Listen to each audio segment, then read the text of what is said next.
Oke Wak, jadi kisah yang akan aku bawakan malam ini dikirim sama Wawa aku yang kita sebut aja namanya Irma dari Jawa Barat. Halo Irma. Jadi Wak, pengalaman horor ini terjadi pada tahun 2017 lalu ketika Irma dan teman-temannya pergi berlibur ke suatu pantai yang ada di sana. Dan untuk menjaga privasi, semua nama dan juga tempat dalam cerita ini udah aku samarkan semuanya Wak ya. Nah jadi Wak, cerita ini bermula ketika Irma beserta 4 orang teman lainnya, yaitu Agni, cewek, Sally, cewek, Robi sama Dika, cowok, berencana untuk ngecamp di pantai pada saat weekend. Jadi berangkatnya Jumat, pulangnya Minggu gitu Wak. Nah mereka sepakat buat bonceng-boncengan itu naik motor. Nah karena Robi sama Agni itu pacaran, jadilah mereka satu motor berdua. Nah Dika boncengan sama si Sally, sementara Wawa kita ini si Irma bawa motor sendiri. Singkat cerita Wak, sampailah hari yang ditentukan, hari Jumat. Nah karena mereka berasal dari daerah yang berbeda, mereka pun janjian ketemu di kota B terlebih dahulu. Nah dari kota B ini mereka pun melanjutkan perjalanan menuju ke pantai pada jam 11 siang.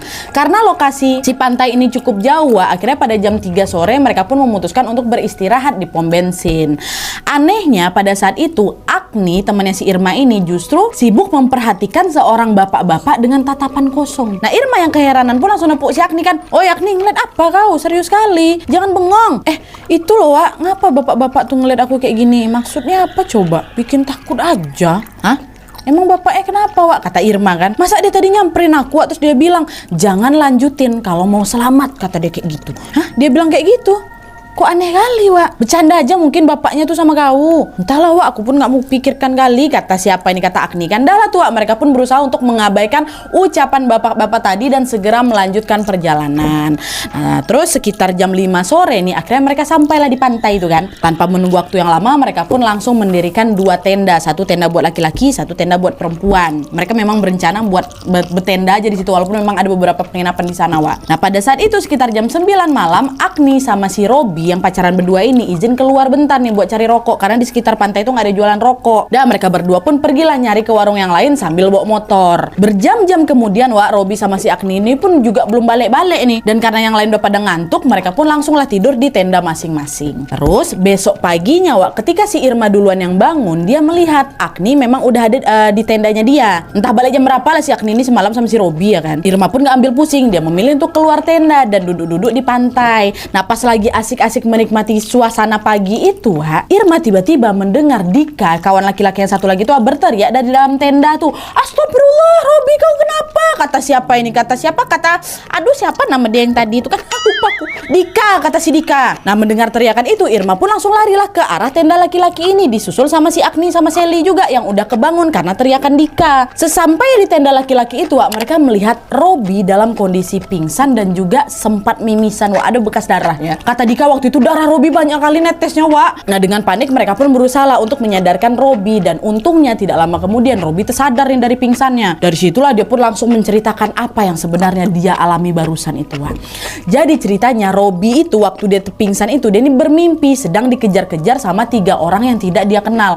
Karena dia panik, Robi pun berlari lah itu kan sekencang-kencangnya hingga akhirnya tanpa dia sadar dia terperosok tuh masuk ke dalam sebuah jurang. Nah pas dia bangun dari mimpinya disitulah tiba-tiba dia tuh mimisan gitu ha. Nah setelah mendengar cerita dari Robi, yang lain pun berusaha untuk menenangkan si Robi kan. Udah Wak, nggak apa-apa, cuma mimpi aja itu. Ya udahlah sekarang kita cari sarapan aja yuk, kata mereka. Nah Robi yang waktu itu memang masih lemas sekali Wak, akhirnya ya udahlah Wak, kalian aja duluan, aku di tenda aja, kata si Robi. Dan pada saat itu dia juga ditemanin sama pacarnya si Agni, jaga-jaga kalau nanti Robi ini pingsan lagi ya kan. Udahlah kami titip aja lah Wak, kata siapa ini, kata Agni. Alhasil yang pergi cari sarapan cuma siapa? Bertiga aja, si Irma, si Sally sama si Dika kan. Nah nggak jauh dari tempat mereka ngecamp itu Wak, memang ada warteg sama tukang bubur. Dika beli makan di warteg, sementara Irma sama Sally beli bubur. Nah pas mereka lagi beli bubur ini tiba-tiba ada seorang anak kecil Wak ngedekat ke mereka berdua ini. Dan kalian tahu anak ini bilang apa?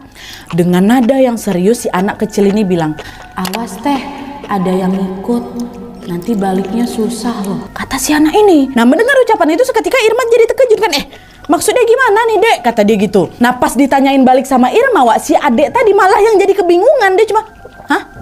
Bengong dia Wak, kayak geleng-geleng kepala gitu. Kenapa teh katanya? Gimana apanya nih kata dia kayak gitu Wak. Si adek ini macam baru tersadar gitu loh. Nah di momen itu Wak, mereka pun jadi sama-sama bingung kan. Irma pun tak kenapa jadi ngeblank tuh. Nah untungnya tidak lama kemudian Sally udah selesai tuh beli bubur kan, langsung ditepuk ya si Irma. Hei Irma, ngapa kok malah bengong katanya. Udahlah udah selesai nih, yuk balik lagi kita ke tenda. Kata siapa ini? Kata si Sally. Sally nggak tahu nih Wak. Dah Irma pun berusaha lah mengabaikan keanehan tadi dan melanjutkan liburan mereka di hari itu. Nah waktu itu liburan mereka sangat menyenangkan Wak, sampai-sampai tidak kerasa kalau hari udah mulai malam. Ini berarti udah di hari Sabtu kan Wak, udah selesai main-main, mereka pun balik lagi ke tenda masing-masing untuk tidur.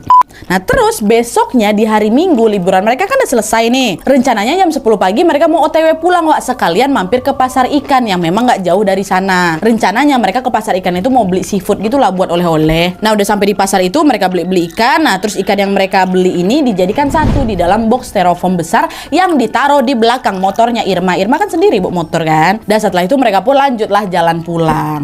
Nah awalnya awalnya Wak, mereka udah nggak mau mampir-mampir lagi itu. Tapi tiba-tiba si Robby nyaranin, Wak kita jalan-jalan ke tempat lain dulu aja lah yuk, pulangnya sore aja biar jalanan nggak panas katanya. Yuk lah Wak, yuk masih panas ini jam-jam segini balik nanti hitam Wak, kata mereka. Dah lah. Akhirnya semuanya pun pada setuju. Alhasil mereka pun lanjutlah liburan lagi ke salah satu pantai di kawasan tersebut. Bukan pantai pertama Wak, pantai lain lagi. Terus tanpa terasa waktu pun sudah menunjukkan pukul 4 sore. Mereka udah puas main-mainnya, mereka pun bersiap-siap lah untuk pulang betulan nih. Nah waktu itu posisinya motornya Robby sama Agni paling depan, di kedua ini motornya Irma paling belakang, baru Dika sama Selida konvoy bertiga ngeng. Nah karena lokasi yang cukup jauh Wak, selama perjalanan itu mereka pakai Google Maps memang. Kalau di Google Maps itu kan rute yang macet tuh kelihatan kan warna merah-merah itu. Nah pada saat itu ternyata rute perjalanan pulang mereka merah panjang kali Wak. Waktu itu mereka mikir kalau mereka nekat ngelewatin rute itu udah pasti bakal kejebak macet berjam-jam waktu itu. Akhirnya gara-gara nggak mau macet-macetan kan, mereka pun mencari rute lain. Agak mutar memang Wak, tapi harusnya ya lumayan lancar lah. Nah rute yang mereka lewati itu atau rute alternatif ini